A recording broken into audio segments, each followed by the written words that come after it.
সন্দেশখালী মানেই সন্ত্রাস, সন্দেশখালী মানে যৌন নির্যাতন। সে যৌন নির্যাতন করার সময় বয়স মানে না।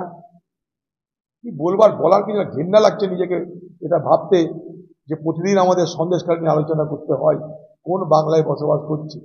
বগলী নিবেদিতার বাংলা, সারদামণির বাংলা, কবিগুরু কাজী নজরুলের বাংলা আমরা কি আলোচনা করছি? বেমান নিজের লজ্জা লাগে। এই বাংলার দ্রুত পতন দরকার, এই সরকারের দ্রুত পতন দরকার। এই সরকারকে দ্রুত উৎখাত করতে না পারলে এই বাংলায় এই যন্ত্রণা, এই জ্বালা, এই ধর্ষণ, এই অত্যাচার চলতেই থাকবে। আমার জানি না, মমতা ব্যানার্জি নিজেই বলেছে যে ও দিল্লিতে ইন্ডিয়ার সঙ্গে বাংলায় কংগ্রেসের বিরুদ্ধে। আমরাও দিল্লিতে ইন্ডিয়া জুড়ে বাংলায় মমতার বিরুদ্ধে। অসুবিধা কি আছে? এখানে মমতা ব্যানার্জিকে আমরা কোনো মতে খাতির করতে পারবো না। এটা এর মধ্যে কোনো আমার দ্বৈত কোনো ভাবনা নেই, এর মধ্যে আমার কোনো মানে নেই, মানে হেজিটেশন নেই। এ বাংলায় যে মহিলা আমাদের খতম করেছে তার সঙ্গে আমি দোস্তি করতে পারি না।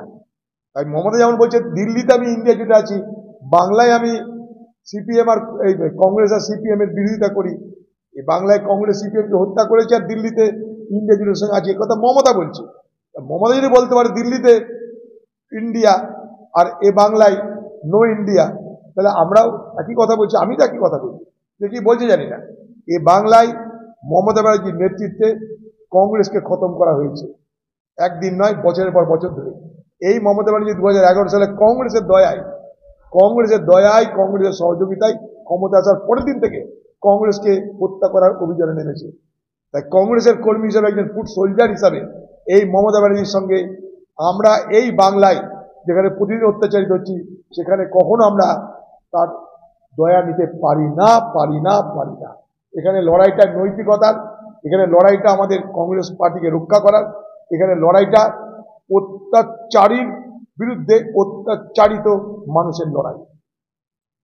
বড় ঝঞ্ঝাটে ফেলে দিয়েছে বিচার করতে। তো দুধ কি দুধ, পানি কি পানি, পরিষ্কার হয়ে যাবে। জল কতটা, দুধ কতটা, পরিষ্কার হয়ে যাবে। ভালো হলো, জানুক সবাই। শিক্ষকদের জানার জ্বালা লেগে গেছে, চাকরি পেলেও না, চাকরি না পেলেও তাদেরও জ্বালা, না পেয়ে তাদেরও জ্বালা। বাংলায় দিদি জেলা সবাই অস্থির।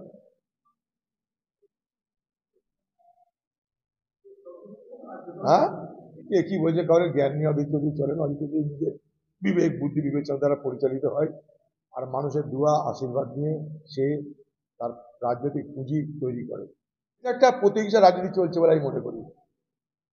যে ধরনের প্রয়োজন পশ্চাৎ রাজ্য সরকার দেখাচ্ছে, আমার মনে হয় এটা একটা প্রতিহিংসা রাজনীতি করছে। রাজ্যপালকে আরো দৃঢ়তা দেখাতে হবে। জানি না রাজ্যপাল কি করবেন না করবেন, কারণ ভারতবর্ষে আর কোনো রাজভবন এই ধরনের আক্রমণ হয়েছে কিনা আমার জানা নাই। রাজ্যপাল তাকে আমার পছন্দ হতে পারে, না পছন্দ করে সেটা অন্য জিনিস, কিন্তু কতগুলো প্রোটোকল আমাদের মানতে হয়, ডিসেন্সি মানতে হয়, সেগুলো মেনে করলে ঠিক আছে। রাজ্যপাল অপরাধ কর্মী করতে পারেন না, আমি কথা বলছি না, কিন্তু অপরাধটা যথার্থ কিনা সেটাও দেখার দরকার। আমি কাউকে বদলা নিবার জন্য আমার ক্ষমতার অপব্যবহার করতে পারি না। না রাজ্যপাল তার নিজের ক্ষমতার অপব্যবহার করুক, না রাজ্য তার নিজের ক্ষমতার অপব্যবহার করুক, এটাই আমার বক্তব্য। কাউরিরই ক্ষমতার অপব্যবহার করবার কোনো অধিকার নাই। Within the ambit of our constitution যা কিছু হবে আমাদের সেই পরিধির মধ্যে থেকে করতে হবে। কলকাতা বা হায়দ্রাবাদে নয়, এখন নার্সিং পড়ুন আপনার এলাকায়। ভগবান গোলা নার্সিং ইনস্টিটিউট।